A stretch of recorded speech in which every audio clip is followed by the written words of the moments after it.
Major funding for Florida Matters comes from the Mosaic Company, a leading producer of fertilizer made from phosphate, a natural resource found in Florida. America's farmers depend on Florida phosphate for their crop nutrition needs. Mosaic, helping America grow. We play in it, clean with it, cook with it, admire it, and depend on it for survival. We're talking about water and the delicate relationship our state has with this natural resource.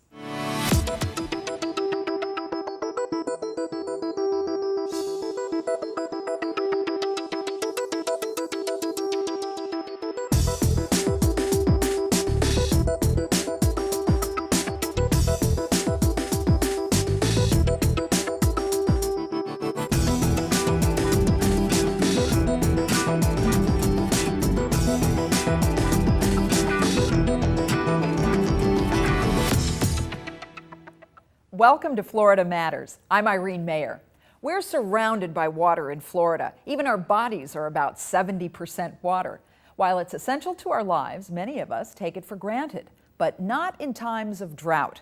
We've experienced droughts in Florida before, but the current drought has lasted 3 years, and the U.S. Geological Survey reports record low water levels. One important development to lessen our dependence on the state's aquifer has been the building of a desalination plant in Apollo Beach, a way to use the water that surrounds our state by removing the salt. Joshua Stewart shows us why Florida still might have a way to go before desalination becomes a dependable option. When the Southwest Florida Water Management District enacted its strictest water use limits ever on the Tampa Bay area, the 3-year drought was blamed. But the district, known as Swift Mud, also cited low water levels in the Hillsborough and Alafaya rivers, an empty reservoir, and Tampa Bay's desalination plant, which wasn't producing at its full capacity. Tampa Bay water officials admit the plant hasn't been at peak production, but they say by this weekend, the Desal Plant will be pumping out its full 25 million gallons per day. About 2 months ago, the transformer on number 3 quit working. It blew up, as you say. And that's not a part that you can just run out and get anywhere. It's a specialized part that we had to have made. Carden says that's been coupled with cooler water temperatures, which reduces the amount of fresh water that can be squeezed out of seawater from the bay. We're running at 5 trains, should be producing over 21 million gallons. We were producing at 16 to 17 million gallons because of the temperature of the water. Usually the Desal Plant gets warmer water coming out of Tampa Electric's Big Bend power plant next door. But maintenance on one of the water tunnels meant the water wasn't being warmed by TECO's condenser. A quick primer on how the desalination plant works. Once it gets to the plant, the water goes through 3 stages in about an hour. The first is called pre-treatment, and it involves a series of filters to remove large and microscopic particles. This is the first stage of what I talk about pre-treatment to you, where we're trying to get the water clean before it goes on the membranes of everything but salt and water. Basically, the water's coming in, raw seawater from the bay. We're going to add some chemicals. The chemicals make particles in the water clump together and sink to the bottom. Then the water flows through special sand filters. It looks good enough to drink, but it is very salty, let me tell you. You can't see with the naked eye. It looks very clear, but it still has a lot of things that need to be removed before we still go to the reverse osmosis. Here's where we're at now. The last part of the pre-treatment is called diatomaceous earth. After the water leaves the sand filters, it comes here for the last filtering before it goes on to the reverse osmosis membranes. This is where the water becomes drinkable. All the salt and remaining impurities are removed by membranes coiled tightly in these tubes. So they can pull water off this train in any place in here. It's good, clean water. Then the water moves to post-treatment. Once the water leaves these membranes, we have stripped it of everything, and it is in its purest state. Water will go try to find these chemicals to get back in balance. So if we don't add these chemicals, it will go take them wherever it can find them, and generally that's the pipes. So what we'll end up having is corroded pipes within less than a year. The day we visited, the plant was producing 18 million gallons. Still, Carden says even at full capacity and with warm bay water, the fresh water coming out of the Desal plant isn't going to satisfy the area's thirst. Running at full capacity is not going to save the drought conditions we're in. That's the reality of it. It's not, plant's not big enough, or whenever was intended to be the savior to having these kind of droughts. It's not built for that. But people, I think, think, gosh, we spent all these millions of dollars on this plant. Did we make the right investment? I don't think it was ever envisioned to work to tie us over in these conditions, a 3-year drought. So what I'm saying to you, working at maximum capacity 25 million gallons a day would not turn the tide of the conditions we're in right now. Another thing is, we budgeted the plant not to run at 25. That's another misconception, is turn it on, we're going to run at 365, 25 MGD every day. That was never our vision. Every drop of water that doesn't come out of the ground is especially important right now. Overpumping the area's wells can cause environmental damage, so Tampa Bay Water's pumping permit from Swiftmud only allows a 12-month average of 90 million gallons per day. Well, we're over the 90 for the 12-month running average right now, and our goal is to get back under as quickly as possible. Tampa's desalination plant has had its problems. After several years of work to get the purification process working correctly, it's only been operating for about a year. Tampa was held up as an example when it was first planned, and people are looking at it to see whether plants will really work, whether they will come in at the cost that was originally proposed for the plant, and whether they will perform at the level of desalination and operational stability that they were originally planned to. Carden calls the plant an advanced scout for the whole desalination industry, and he's had lots of visits by officials from other parts of the country. Most of them came down with the attitude is they wanted to see around, and they needed to get one of these. When they walked in here, they'd pick up one of these desal plants and it'll solve all their issues. And when they left here, they understood it was a piece of the puzzle, not the one savior that's their perception. And you need to use the other water sources and rotate them and work them as a plan together. Davis says it's important for the desalination industry that the plant in Tampa functions successfully in the long term. I had a feeling that there was a little disappointment that it took so long to get things operating properly. But that's the nature of being the first in the country to build such a large plant. For Florida Matters, I'm Joshua Stewart. You can take your own tour of the desalination plant. Find out how at wusf.org/Florida Matters. Agriculture is one of the most profitable industries in our state. We depend on it to keep our economy moving, however sluggish, during these tough times. But how do you grow without a farmer's most valuable commodity, water? Food growers in the area are turning to alternative approaches to maintain their crops, and they're reaping the benefits. Many Florida farmers are determined to think inside the box these days. The pots are stacked up on top of each other. We can grow in this system in 1 acre what it would take 8 to 10 acres in the ground to grow, and a fraction of the amount of water. You'd be surprised in Florida how much land you can't farm, but with this earth box I can farm any and all of it. I can grow it on concrete, I can grow it on sand, I can grow it in contour land by putting it on a contour. There's many aspects that I can do with that box. Farmer Blake Wisnett patented the Earth Box, a container that allows him to grow produce in a concentrated area using much less water than conventional methods. Believe it or not, I guess the most inspiration I had was in church. Our church has chandeliers that hang down, and I'd daydream in church. Preacher would preach, and I'd look up at that chandelier, and it was a round chandelier, and it had different designs in it. I used to wonder if I could plant a tomato in that chandelier and put the fertilizer over here, or put the moisture or the soil over here, what would happen? So I spent a lot of time in church thinking about an earth box, believe it or not. And I found out that very little research had been done on a container. How many cubic feet of soil do you have to have for a tomato plant? How much water do you have to have? What would it cost? Was it economically feasible to do it? And I found out that by using this box on land I couldn't farm anyway, and I reduced the price of what I would have to pay for a piece of land to farm. While Wisnett still likes to play in the dirt. You better play on top of the dirt, because for long you're going to be under the dirt. Chester Bullock, owner of Hydrotaste Farms, prefers to go with H2O. We consider soil a 4-letter word. We've been building this farm for about 8 years now. And we started with about 15,000 strawberry plants, and we are now at about 250,000. Every time water gets to be an issue, we see more and more hydroponics becoming more into the play of the food chain. The word hydroponic comes from the Greek words hydro, meaning water, and pono, meaning labor. It's a method of growing plants using mineral nutrient solutions without soil. Well, in hydroponics what happens is because of the type of media you use, your media is retaining the nutrient and the water that you need to feed these plants and be able to uptake through the root system. Whereas in traditional gardening in the ground, you're wetting the ground and you're hoping that the ground will hold that water and the plants can pull from that. This way, we're giving them the exact pH they want, we're giving them the exact nutrient they want, and we're trying to give them the exact conditions they want. It utilizes so much less of our natural resources, being water and fertilizers and that sort of thing. The Humes got their inspiration after seeing Hydrotaste Farms' model and are happy with the results. Well, it makes us more conscious of what we're doing. Frankly, we don't feel that we're adversely affected by the drought.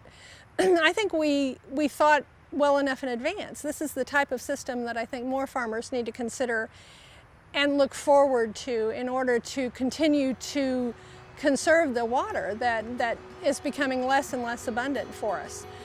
So I believe that we thought that out very well in advance. And so now we are still able to utilize a very small amount of water and still come up with a very delicious, edible, nutritious product that grown another way would cost more in terms of natural resources. The sustainability is being able to utilize land without using it up, without depleting the natural resources. And I think it's very clear just by looking. I'm utilizing much less land, much less water. Chester Bullock agrees. 10 heads of broccoli in 14 square inches. That traditionally would take you about 7 feet. So there's a lot of space saving, Traditionally it would take you 70, 80 gallons of water. It's going to take us about 7 quarts. Behind us, you see those tomatoes. That's 16 years we've grown in those earth boxes. When I say years, that's 2 crops a year, 8 years we've grown in that, and never changed the dirt in it, never taken the fertilizer out, and I use the sun for solarization. To me, that's tremendous potential. Using alternative methods for farming may become more than just food for thought for many area farmers. Agriculture in general is going to be in trouble. We're in real trouble actually because we don't have enough rain and we don't have enough water. I think eventually that most farming will be hydroponic. True, we have large commercial farming now and a lot of people don't think that that'll ever go away. I have to disagree. I think you're going to see large hydroponic farming. For Florida Matters, I'm Carson Cooper. We'll have information on our website for ways you can start an earth box right in your own home. Go to wusf.org/Florida Matters. New water restrictions are in place across the Bay Area, and many residents want to find ways to work within those restrictions and still enjoy their yards. I met with a local gardening expert to show how landscaping in the Sunshine State doesn't have to make you sweat. Welcome to the Discovery Garden at the Hillsborough County Extension Service in Mango. I'm with Marina Diabro, who's going to give us a tour around this beautiful place. These are all Florida plants, and I bet they're drought tolerant. Most of them definitely are. Just gorgeous. We can start with the one just to your right, nice and fern-like. This is a firecracker plant, and it's a wonderful plant for the landscape. You can see they have blooms both in red and in white, and they have this kind of weeping growth, and they're very drought tolerant. They'll attract wildlife, but they'll also attract hummingbirds because of their tubular flowers. And you say that they're okay in full sun. Yes, they will do just fine in full sun. If we get a hard freeze, they may die back a little bit, but they'll come right back in the spring. Now, one thing that I didn't know, you have to train your lawn or your landscape. It's sort of its water needs. What does that mean? Well, every plant has different water needs, whether it's a lawn like a St. Augustine, which probably requires a little bit more water than some other plants, and down to your really drought-tolerant succulents and cacti and whatnot that don't need that much water at all. But in general, if you have most plants that have similar water requirements, you can train them by the way you water them, how much water you give them, how often you water them, to only need certain water at certain times. and you can train them to be more drought tolerant. So when we do go into periods like we are right now, where we're only on 1 day a week restrictions, and like in the city of Tampa, you can only hand water, that they will make it through the next few months until the rainy season comes. Tell me a little bit about this ground cover that we're seeing. This is a wonderful ground cover. It's called dwarf Asiatic jasmine, and there's different kinds. There's variegated kinds, and then there's a solid color, but it's a wonderful alternative to areas where you have turf that may not be doing so good. If you have deep shade, or if you have really hot sun and no irrigation, this will tolerate both conditions, and it's very drought tolerant once it gets established. What are these pretty yellow plants along the edges? You say they're real drought tolerant. They are. This is a beach sunflower. It's a wonderful ground cover, and then mixed in with that we have a mimosa, which people know is the sensitive plant. You touch the leaves and they close up. Yep. I couldn't resist. It does. And it's a wonderful ground, both of them are wonderful ground covers. They'll do well like at the edge of this pond or even in full sun. Very, very drought tolerant. Now this is an interesting irrigation system. Tell me a little bit about this. Okay. Well, this is one form of low volume irrigation, and this is drip tubing. So you'll hear drip irrigation. This is what it is. The tubing comes from the factory with emitters already in place. And about every 12 inches apart, there's a hole.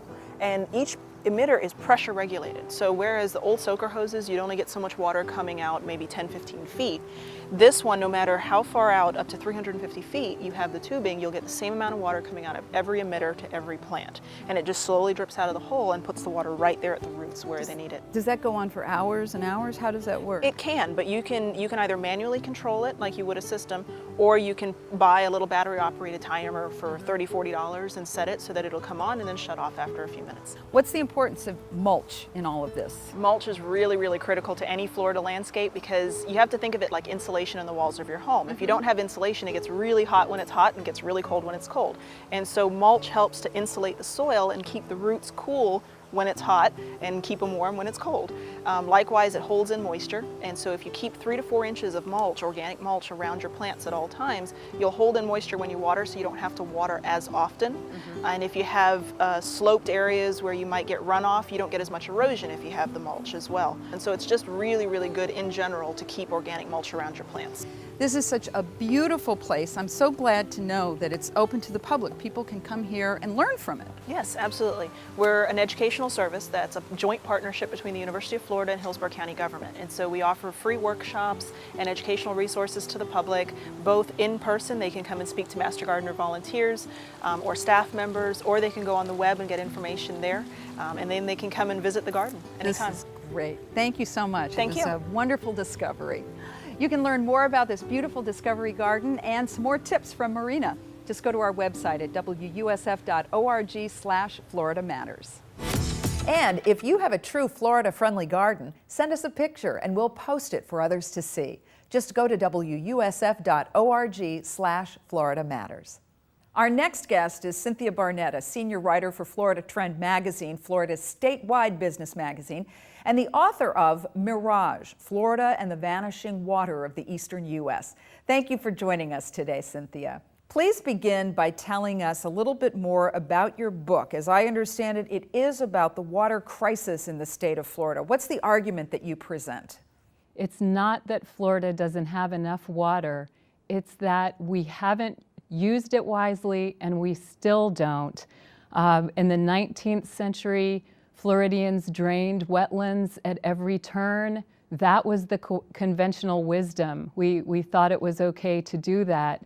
In the 20th century, we overpumped our groundwater. And again, we thought Florida had an endless supply of groundwater. The conventional wisdom said that was okay. I think we should be asking ourselves, what assumptions are we making today that will seem equally far-fetched 50 or 100 years from now? What are some of the ways in which our viewers could help conserve more water? I would imagine that it could begin on a grassroots level with all of us who are watching today. Well, I think Tampa Bay, without question, has done the best job of any part of the state at conserving water. Your water use is much lower than our statewide average of 158 gallons per person per day. We've all done a lot to conserve water. I think some of it has to come from a level of statewide leadership. When it comes to energy, For example, we've seen Governor Christ set bold emissions goals to reduce our CO2 emissions. That's just the type of thing we could be doing with water supply. For example, setting per capita use goals for the state. We haven't seen the sort of leadership on water that we've seen on some of the other environmental issues of the past few years. Well, thank you very much for joining us today, Cynthia. We'll have a link to Cynthia's book posted on our website. Go to wusf.org/Florida Matters. Now switching gears to a lighter note, Larry Elliston is here with our next Florida story. I hear that you found some Bay Area residents who really take water conservation seriously. They do. You know, Irene, half of Florida's drinking water ends up on our lawns. What a waste. We're going to need some of that water. And as we deal with drought and, of course, Florida's perpetual growing pains, water conservation is the key. Waste not, want not.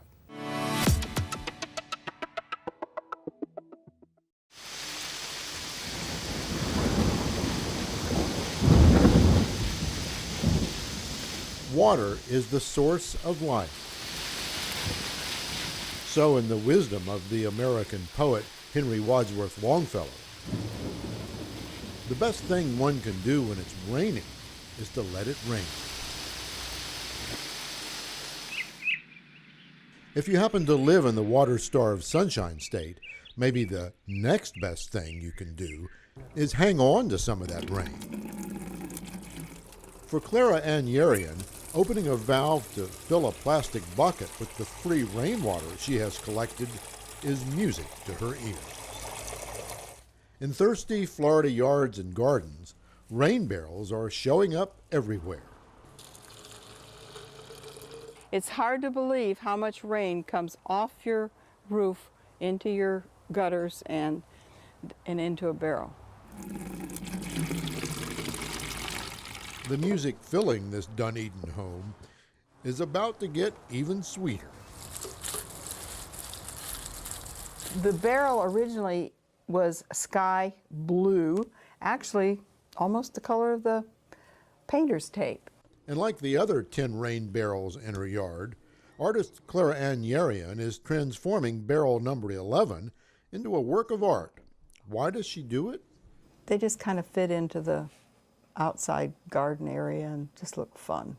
Whether they are spray painted and decorated with geckos like Clara Ann's, or simply left untouched, the Florida rain barrel is here to stay. People need to realize that they can, that it is something to help conserve water.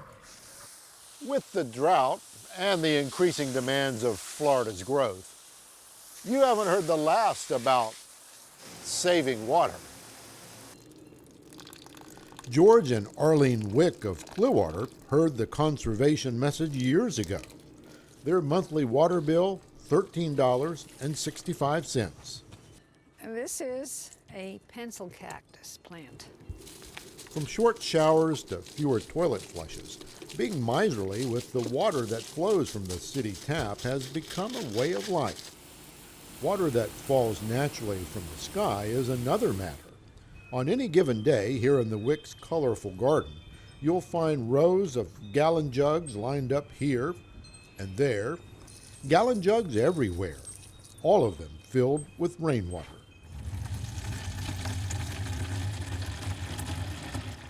We try to keep this as empty as we can just in case we have a rain, so that the rain will be able to come down and fill up again. We're doing something good, and I enjoy doing it, and I think everybody should do it. And it's time to turn the water off because I don't like to waste water. 3 more rain barrels on the back side of the house assures the Wicks plenty of water for irrigation. And when this one gets this high, it fills the second barrel. And when it gets a little higher, it fills the third barrel. And a couple of inches of rain will fill this 150 and the fourth one that I have on the side. And with the 100 jugs you see around here, probably got about 400 gallons of water here at any particular time. Not only is George and Arlene's yard an award-winning example of how you can be water-wise, you may have noticed this yard is also a place of whimsy. A hedge of bowling balls, outdoor chandeliers, the lady in the barrel. My wife's not jealous. For the Wicks, this outdoor space filled with found objects collected mostly from trash piles and garage sales is pure pleasure. I'll find it and she puts it somewhere. The end of a good day. But what seems to please this retired couple most about their garden of plenty is the vision it has given them to save water. There's going to be an awful lot of people living here in Florida, and they're all going to want to drink water and take a shower. So we have to realize now is the time that we have to start doing the right thing and taking care of our water, because where would we be without it? Future Florida with no water is no future at all. Larry, you were telling me the Wicks and Clara Ann removed their grass years ago. Their beautiful landscapes are now filled with drought-tolerant plants and, of course, rain barrels. I think they're onto something. I think so, too. Great to have you with us, Larry. Thanks. Thanks for joining us this week. The discussion continues on our website, where you can post comments, ask questions, or contribute story ideas for upcoming episodes. We'll be sure to get back to you. That's it for this week. I'm Irene Maher. Join us again next week for Florida Matters.